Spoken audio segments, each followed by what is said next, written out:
الحمد لله نحمده ونستعينه ونستغفره ونؤمن به ونتوكل عليه ونعوذ بالله من شرور أنفسنا ومن سيئات أعمالنا من يهده الله فلا مضل له ومن يضلله فلا هادي له ونشهد أن سيدنا ومولانا محمدا عبده ورسوله أرسله بالحق بشيرا ونذيرا وداعيا إلى الله بإذنه وسراجا منيرا أعوذ بالله من الشيطان الرجيم بسم الله الرحمن الرحيم إنا أعطيناك الكوثر فصل لربك وانحر إن شانئك هو الأبتر قال الله سبحانه وتعالى قال إني أرى في المنام أني أذبحك فانظر ماذا ترى صدق اللہ العظیم۔ اللہ رب العزت نے ذی الحجہ کا یہ مہینہ ہمیں دیا ہے، اور ذی الحجہ مہینوں میں سب سے آخر مہینہ ہے۔ اسلامی مہینوں کا سب سے آخر جو مہینہ ہے وہ ذی الحجہ ہے، اور مبارک ایام انہی میں آتے ہیں۔ اس لیے حج کے جو ایام ہیں انہی ایام میں حج کے ایام ہیں، 5 دن حج کے ہوتے ہیں۔ ان ایام کے علاوہ حج نہیں ہوگا۔ اس میں ایک چیز ہے جو قربانی کے عنوان پر عمل میں لائی جاتی ہے، کہ ہم یہ کہتے ہیں کہ عید الاضحیٰ، جس کو بقرعید کہتے ہیں، منائی جاتی ہے، جس میں قربانی کی جاتی ہے۔ یہ قربانی وجود میں کیسے آئی، اور قربانی کے وجود میں آنے کا ذریعہ کیا بنا؟ تو حضرت ابراہیم علیہ السلام جن کا درود شریف ہم نماز میں پڑھتے ہیں، نہیں پڑھتے، ان کے جد امجد اللہ کے نبی کے اور ہم سب کے جد امجد حضرت ابراہیم خلیل اللہ علیہ السلام ہے۔ اللہم صلی علی محمد وعلی آل محمد کما صلیت علی ابراہیم وعلی آل ابراہیم انک حمید مجید۔ تو قربانی جو دی گئی ایک ایسے گھرانے میں پیدا ہو گئے جس میں بت پرستی تھی۔ ان کے والد کا نام آزر تھا، اور وہ بت بنایا کرتے تھے۔ ایک مرتبہ عید کا دن تھا، اور سب نے کہا کہ چلو عید کی نماز پڑھیں۔ تو انہوں نے کہا انا سقیم ہوں، میں بیمار ہوں۔ حضرت ابراہیم علیہ السلام، اور سقیم ڈھونگ والے مریض کو کہتے ہیں، ڈھونگ والا، سقیم عربی میں۔ تو سب چلے گئے۔ ابراہیم علیہ السلام جہاں پر ان کے بت رکھے گئے تھے اندر گئے، اور جانے کے بعد ہتھوڑا لیا اور سب کے ناک، ہاتھ، پیر ایسے توڑ ڈالے، سب بتوں کے۔ ان لوگوں کا معمول یہ تھا کہ عید کے بعد آتے تھے تو وہاں پر عبادت خانے میں جایا کرتے تھے۔ جب اندر چلے گئے تو دیکھا تو یہ تو بت اوندے پڑے ہیں، کسی کے ناک، کسی کا ہاتھ، کسی کے پیر، یہ سب کٹے ہوئے۔ تو سب پریشان ہو گئے، کس نے کیا ہوگا؟ کہا ایک ہی ہے، اور وہ ہے ابراہیم۔ نوجوان ہے جس کا تذکرہ ہم کرتے ہیں، ہو سکتا ہے جو ہمارے اپنے بتوں کو برا بھلا کہتا ہے اس نے ہی کیا ہو۔ تو کہا کہ بھائی ابراہیم علیہ السلام نے کام یہ کیا تھا، سب کے ناک کان ہاتھ توڑ دیے، اور جو ان کا سب سے بڑا بت تھا اس کے گلے میں ہتھوڑا لٹکا دیا۔ جب بلایا گیا تو کہا یہ کس نے کیا ہے؟ کہا جس کے گلے میں ہتھوڑا ہے اسی سے پوچھو کس نے کیا ہے۔ تو سب سمجھ گئے یہ بولتا نہیں ہے، سنتا نہیں ہے، نہ دیکھتا ہے، نہ کھاتا ہے، نہ پیتا، یہ کیسے جواب دے؟ اس لیے حضرت ابراہیم کہا کرتے تھے ان کے سامنے کھانا رکھو تو یہ کھانا بھی نہیں کھائے گا، یہ سنے گا بھی نہیں، یہ بولے گا بھی نہیں، پھر تم اس کی عبادت کیوں کرتے؟ یہ سمجھانا۔ تو وہیں سے سمجھ گئے کہ ہمارا اپنا مخالف ہے یہ۔ تو اس وقت کا جو بادشاہ تھا نمروز بھی کہہ سکتے ہیں، نمرود بھی کہہ سکتے ہیں، نمروز، تو اس نے کیا جو ہے، اس نے کہا کہ بھئی اس کا اپنے کو بڑا نقصان ہے اور یہ آگے چل کے ہم کو بڑا پریشان کرے گا، تو آگ جلوائی اتنی بڑی کہ اوپر سے اگر کوئی پرندہ گزرے تو وہ بھی جل کر اس میں گر جائے۔ اتنی سب سے پہلی آزمائش یہ آئی ہے۔ یہ آزمائشیں بہت ہیں حضرت ابراہیم پر، یہ آزمائش ہے۔ باپ بتوں کو بنانے والا ہے، ان کے گھر میں ابراہیم علیہ السلام آئے۔ جب وہاں معاملہ پہنچا، کہا بھئی کیسے ڈالے، نزدیک تو کوئی جا نہیں سکتا ہے، کہا منجنیق بناؤ، جھولا بنا کر اس میں ان کو ڈالا گیا۔ ایک گرگٹ، اس لیے اگر جمعہ کے دن کوئی اس کو مارے گا تو 100 نیکیاں ملے گی اس کو، مستحب عمل لکھا ہے علماء نے۔ اور وہ رنگ بدلتا ہے، ایسے جو آدمی باتوں کا رنگ بدلتا ہے منافق ہے، کبھی ادھر کچھ بولتا ہے کبھی ادھر کچھ بولتا ہے، اس لیے گرگٹ کو مارنے کا حکم ہے، رنگ بدلتا ہے۔ جمعہ کے دن اگر مل جائے جو اس کو مارے گا اس کو 100 نیکی ملے گی۔ اور علماء نے لکھا ہے کہ وہ اس میں پھونک رہا تھا، حضرت ابراہیم کے لیے جو آگ جلائی گئی تو اتنی بڑی آگ، اور گرگٹ کے پھونکنے سے کیا ہوگا، وہ بڑھے گی، کچھ بھی نہیں ہوگا۔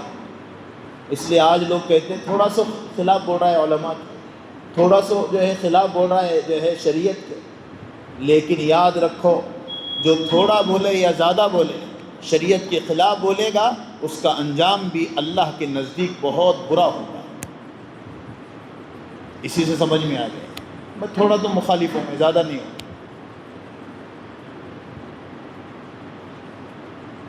40 دن رہے، ہوا کا فرشتہ، ہر فرشتے جو ہیں جو چیز پر مامور ہیں سب آ گئے حضرت ابراہیم پر کے پاس، اور کہا کہ اے ابراہیم حکم دے دیں۔ ہوا کا فرشتہ کہنے لگا آگ ہم بھگا دیں، پانی کا فرشتہ کہنے لگا پانی برسا دیں، لیکن کیا کہا، جو رب نے یہ سب چیزوں کو پیدا کیا وہ رب جاننے والا ہے، علمہ بحالی، کہ میں کس حال میں ہوں وہ جان رہا ہے، مجھے تمہاری ضرورت نہیں ہے۔ اس لیے آدمی کا ایمان جتنا پختہ ہوگا تو وہ اسباب کے اوپر اور ضرورتوں کے اوپر اتنا بھروسہ نہیں کرے گا، اللہ کی ذات میرے لیے کافی ہے۔ حالانکہ مخلوق ہے، جو ہوا کے اوپر ہے وہ مخلوق ہے، اللہ نے جو ہے متعین کیا ہوا ہے، پانی کے اوپر، ہوا کے اوپر، پہاڑوں کے اوپر، لیکن کہا جو اللہ نے پیدا کیا ہے وہی اللہ مجھے جانتا ہے۔ تو اللہ نے براہ راست اوپر سے کہا، کسی کی ضرورت نہیں ہے بیچ میں، اوپر سے قلنا یا نار کونی بردا وسلاما علی ابراہیم، اے آگ میرے ابراہیم پر سلامتی والی ہو جا، ٹھنڈی نہیں، سلامتی والی ہو جا۔ اس کی تفسیر یہ ہے سلامتی کیوں کہا، ایسا نہ ہو اگر ٹھنڈی کہتے ہیں کہیں ابراہیم کو اندر ٹھنڈی لگ جاتی، سلامتی والی ہو جا کہ جب تک رہے جو ہے صحیح سالم اندر حضرت ابراہیم 40 دن تک رہے، جو اللہ آگ کے اندر صفت جلانے کی رکھیں اور اللہ اس جلانے کی صفت کو کھینچ لے تو کوئی کچھ نہیں کر سکتا ہے۔ اسے سمجھ میں آ گیا، یہ امتحان ہے حضرت ابراہیم علیہ السلام۔ اس لیے آج ضرورت اس بات کی ہے کہ ہم اپنے آپ کو پہچانیں۔ دوسری آزمائش کیا ہوئی؟ 4 امتحان ہوئے حضرت ابراہیم کی۔ دوسری آزمائش لے کر چلے ہیں اپنے بیوی کو، اور بیوی امید سے ہیں، جو ہے اپنا چھوٹا بچہ اور حضرت ہاجرہ چلے ہیں وادی ذی زرع، 4 کالے پہاڑ، نہ پانی نہ کھانا نہ کچھ۔ وہاں پر حکم ہو گیا کہ اب یہاں پر بیوی بچے کو چھوڑ دو، یہ بہت بڑا امتحان ہے، اور نکل جاؤ۔ تو ابراہیم علیہ السلام نکل گئے جہاں پر آج صفا مروہ کی سعی کی جاتی ہے، وہاں پر ایک جگہ جہاں اینڈ ہوتی ہے، جہاں سے صفا مروہ کی سعی شروع کی جاتی ہے، وہاں پر حضرت ابراہیم کی اہلیہ اور بچہ چھوڑ کر ابراہیم علیہ السلام دوڑے ہیں جنت المعلیٰ تک۔ کچھ نہیں کہا، کہاں جا رہے ہیں؟ پیچھے کرتا پکڑا، کہاں جا رہے ہیں؟ کہا کون؟ اڑوس نہ پڑوس نہ رشتہ دار نہ سسرال، کوئی نہیں۔ تو جنت المعلیٰ تک جانے کے بعد حکم ہو گیا کہ آپ کہو، کہا اللہ کا حکم ہے، کہا ہاں۔ تو اس وقت زبان سے نکلا اذن لا یضیعنا، تب تو اللہ ضائع نہیں کرے گا۔ اور ایک روایت میں حسبنا اللہ نعم الوکیل، اللہ ہی ہمارے لیے کافی۔ یہ آزمائش ہے۔ 3 سال کے بعد ملنے کے لیے آئے، اس کے بعد اور گئے، 7 سال کے بعد پھر آئے تو محلہ بن گیا تھا، تفصیل کے لیے وقت نہیں ہے۔ پھر 7 سال کے حضرت ابراہیم ہو گئے تو تیسری آزمائش، بچے کو ذبح کرو، خواب ہو رہا ہے، انی ارا فی المنام انی اذبحک فانظر ماذا تری، اے میرے بیٹے میں نے خواب میں دیکھا میں تجھے ذبح کر رہا ہوں، تیری کیا رائے ہے؟ تو بچہ تھا، وہ کہہ سکتا تھا ابا کیا ظلم ہے میرا، مجھے کیوں ذبح کر رہے ہیں؟ تو بچہ کیا کہہ رہا ہے؟ ستجدنی انشاء اللہ من الصابرین، ابا کر گزری اس کام کو جس کا اللہ نے حکم دیا، آپ مجھے صبر کرنے والوں میں سے پاؤ گے۔ بیدائز 1500 کلومیٹر لے کر چلے، 1500 کلومیٹر، جانور کو جیسا پکڑ کر ذبح کرنے کے لیے لے کر جاتے ہیں، حضرت ابراہیم اپنے بیٹے حضرت اسماعیل کے ہاتھ پکڑ کر چلے، لمبا چوڑا واقعہ۔ جب ذبح کر رہے ہیں، لٹایا، اپنے ہاتھ کو ایسے اپنے آپ کو پٹی باندھی اور حضرت اسماعیل کو الٹا لٹایا اور چھری کو تیز کیا۔ 92 سال کی عمر میں بیٹا ملا ہے، ایک روایت میں 82 سال کی عمر میں بڑھاپے میں بیٹا ملا ہے، کتنی محبت ہوگی، لیکن ذبح کرنے کے لیے ایسا لٹایا اور ذبح کر رہا ہے، اوپر کھلبلی مچ گئی۔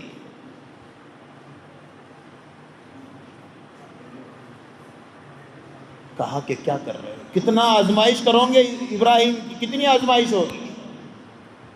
کہا جاؤ دمبا لے کر جاؤ۔ جب دمبا لے کر آئے، جیسے چھری چرانے لگے، چھری چلتی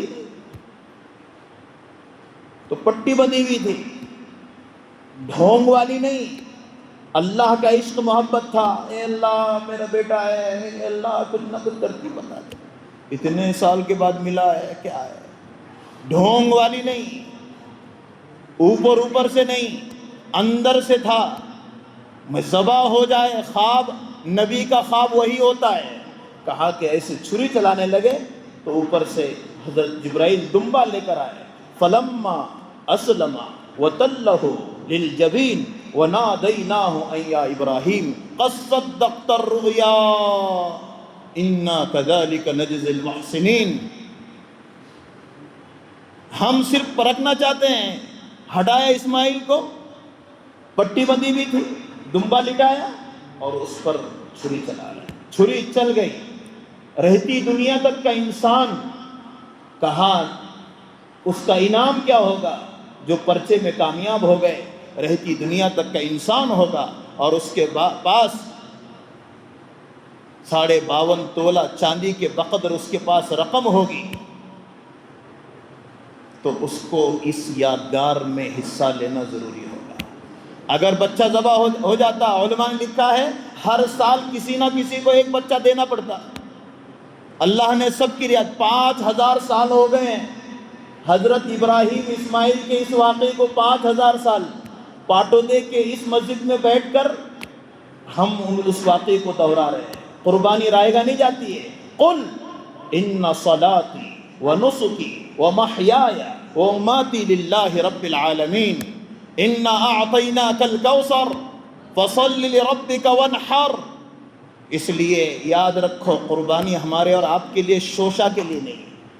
اچھا جانور ہو, حکومت جس کو منع کر رہی ہے وہ اس کو چھوڑ کر ہو, جیسا بھی جانور ہو, فربا ہو, اور اس کی قربانی کرنا لازم ہوگا. قربانی کا کوئی بدل نہیں ہے. پیسے دیں گے اور آج حالات صحیح نہیں ہے, یہ نہیں. ابھی مولانا ارشد مدنی صاحب دیگر بہت بڑے بڑے اللہ والے اس بات کو کہہ رہے ہیں قربانی کا کوئی بدل نہیں ہے. قربانی کا بدل یہ ہے کہ قربانی دی جائے. قربانی کا کوئی بدل نہیں. پیسے دیں گے یہ نہیں ہوگا. جس میں دے سکتے دو, دفن کر دو اس کو, نہیں کھانا ہو تو. لیکن ایسا مت بولو کہ قربانی کوئی بدل نہیں ہے. جاموس بھینس کی قربانی ہو سکتی ہے, اونٹ کی قربانی ہو سکتی ہے, ہیلے کی قربانی ہو سکتی ہے, جتنے بہت جانور ہیں. لیکن آج قربانی کا بدل, اور بکری کی قربانی بھی ہے. حدیث میں بکری کا لفظ ہے, بکرے کا نہیں ہے. یہ تو ہمارے چوچلے ہیں, بکرا ہونا, بکرا. بکری کا لفظ ہے, 1 سال کی بکری وہ لو. یاد رکھو ہمارے اور آپ کے لیے یہ تمام چیزیں رکاوٹ کا ذریعہ بنے گی اگر اللہ رسول کی نافرمانی کے ساتھ ہمارے اوقات گزر رہے ہوں گے. اس لیے قیمتی ایام چڑھ رہے ہیں, اللہ کے سامنے رونے دھونے کا اہتمام کرو. قیمتی جو ہے حجاج, ہاں ان کے اپنے جو ہے وہاں کے معمولات ہو رہے ہیں. ہمارے اپنے لیے یہ اوقات ہیں. ہر نماز کے بعد دعاؤں کا اہتمام رکھو. مسجد میں بیٹھو, بھاگو مت کرو. روزے کا جو ہے عرفہ کا روزہ رکھو. اپنے آپ کو پابند کرو. شریعت کے پابند نہ ہونے سے ہمارے اپنے اوپر ظالم مسلط ہو رہا ہے. ہمارے اپنے لیے وہ تمام چیزیں رکاوٹ کا ذریعہ بن رہی ہے. کوئی بھی آدمی کتنا ہی دور تک پہنچے لیکن اللہ رسول کو چھوڑ کر وہ بڑا نہیں ہو سکتا. اس لیے بڑا ہونے کے لیے پابند ہونا ضروری ہے, رونے دھونے کا اہتمام ہونا ضروری ہے. اس لیے اکابرین جو کہہ رہے ہیں وہ کرنے کا اہتمام ہو. ہمارے اپنے پاس کالا جانور یہ چڑھ رہا ہے, لوگ اس کو لا رہے ہیں, ذبح بھی کرنے والے ہیں. اس لیے وہ جانور لے کر ذبح کرو. جس کے گھر میں 5 لوگ ہیں اور ان کے پاس پیسے ہیں, 5 قربانیاں واجب. عید بقرعید صرف 1 بکرا لے کے گھر میں ذبح کریں, وہی سب کھا لیں اور وہ قربانی ہو گئی ہے, اس کا نام عید بقرعید نہیں ہے. واجب جس پر ہے وہ کریں. آج نہیں ہو رہا ہے. اس کے لیے دیکھیں گے, کریں گے اور آگے ہیں. نہیں, آج قربانی کے ایام ہیں. جتنے زیادہ پیسے اتنی زیادہ رقم جو ہے ثواب اللہ دے گا. پیسے کو نہ دیکھیں آپ. اور ہر آدمی کے پاس پیسہ ہے. گھر کا باندھ کام نکالو پیسے نکلتے ہیں, گاڑی نکالنا ہو پیسے نکلتے ہیں, اور قربانی کرنا ہو تو نہیں. 2000 کی ہے کیا, 5000 روپے. 5000 روپے کون دے گا؟ یاد رکھو اللہ ایک جو ہے بال کے بدلے میں لِكُلِّ شَعْرَةٍ حَسَنَةٍ. اور اللہ کے نبی نے, ابن عمر کہتے ہیں, روایت میں ہے کہ جو قربانی نہ کرے وہ عیدگاہ تک نہ آئے. سخت ڈانٹ ہے اس کے لیے. جو قربانی نہ کرے وہ ہماری عیدگاہ تک نہ آیا. پڑھیں آپ خطبے میں. اس کے لیے ایسا ایک دوسرے کے بارے میں ہمارے اپنے زبانوں پر یہ الفاظ نہ آئے کہ بھئی کون کر رہا ہے وہ دیکھیں گے. میری اپنی قربانی کا مسئلہ ہے, میں دے دوں. جہاں آسانی ہو چھپ چھپا کر نہ لائیں، اور صفائی کا خیال رکھیں۔ مولانا ارشد مدنی صاحب یہ ہے اس پر بڑا زور دے رہے ہیں، ہمارے اپنے لیے جو اصول بنائے گئے وہ اصول کا لحاظ رکھیں۔ واٹس ایپ کے اوپر جانوروں کی تصویر نہ ڈالیں، ایک دوسرے کو نہ بولیں، جو ہے فون پر زیادہ بات نہ کریں۔ یہ سب چیزوں کا احتیاط ہمارے لیے لازمی ہے، ورنہ یاد رکھیں شریعت تو ہمارے اپنے لیے آسانی کے لیے ہے، ہم نے ہمارے لیے شریعت کو نہیں سمجھا، اس کے لیے ہر چیز مشکل بنی ہوئی ہے۔ اللہ یہ تمام چیزوں پر ہم سب کو عمل کی توفیق عطا فرمائے۔ وآخر دعوانا الحمدللہ۔